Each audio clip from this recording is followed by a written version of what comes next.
much planned out for the week. All of a sudden, the president or the governor says, you've got to go all the way across the state to register.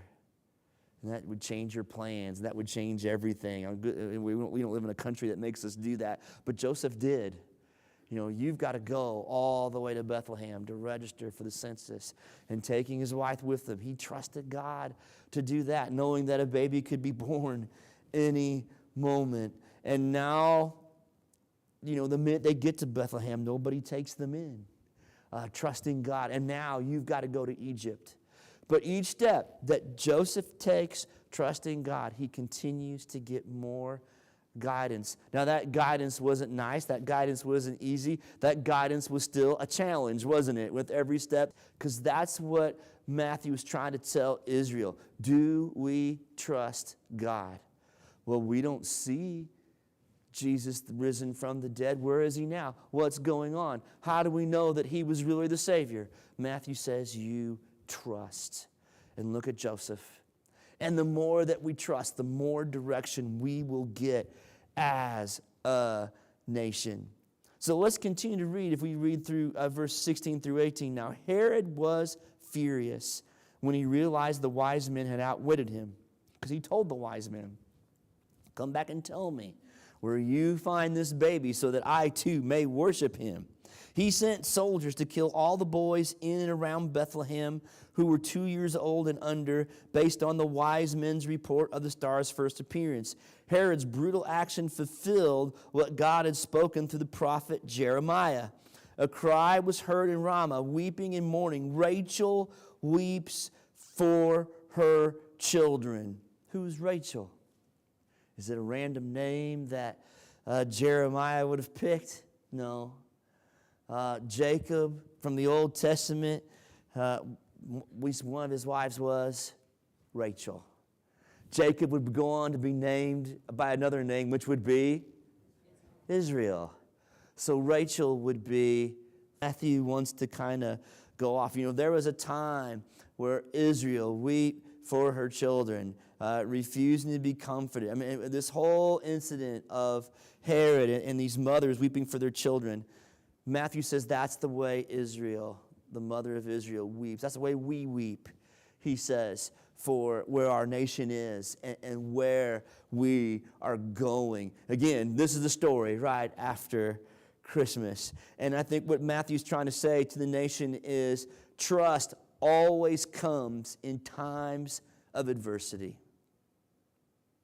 Times of struggle. I mean, if you're let's be honest, if your time was easy, if your time was light, if your times had no difficulty, would you even need God? Because everything's just going great, everything's just going smooth, everything's just going fine, and would you even need to trust anything? Because everything just goes well every time I need it. Everything I want, I just automatically get it. I don't need to trust. I just get it on my own power. I just get it on my own strength. I don't think anybody's life is like that. Have you ever had a time where you've been able to provide everything just for yourself, just when you need it, with enough energy and money and strength and knowledge, and just leaning all upon yourself? You've been able to provide everything that you need in your life. Is anybody there this morning? Me neither. And neither was Israel. And Matthew says that's totally okay after Christmas, because that's why we need God. Because we can't do all the things by ourselves. And that's why we trust in him.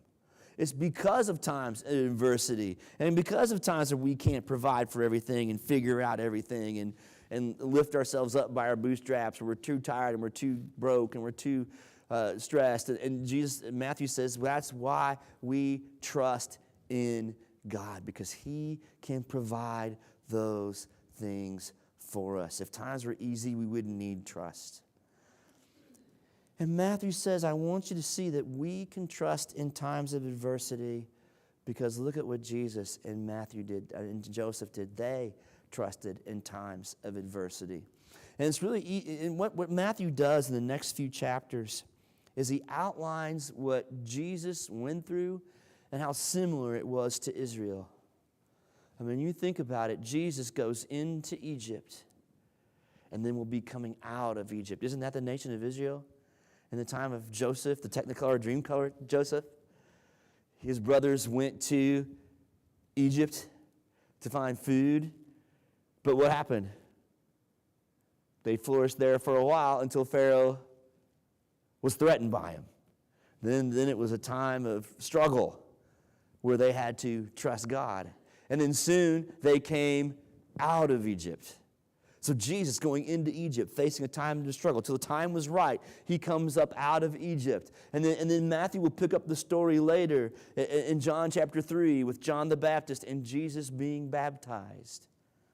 Okay? And when we see that baptism picture, I think I've told you this, I always wondered, we know when we get baptized, we believe in Jesus, he died and then rose again. What did they think of when they were baptized? Because Jesus hadn't died and rose again yet. And what I was told is what they thought of when John the Baptist was baptizing people, what did that symbolize? When we went into Egypt, we were in trouble. And through the waters of Egypt, right? God saved us. God delivered us. See what Matthew's doing?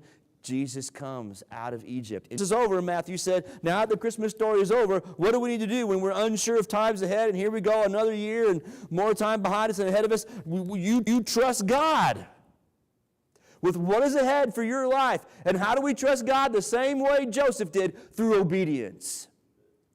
Well, why should I obey? Why should I listen to this God?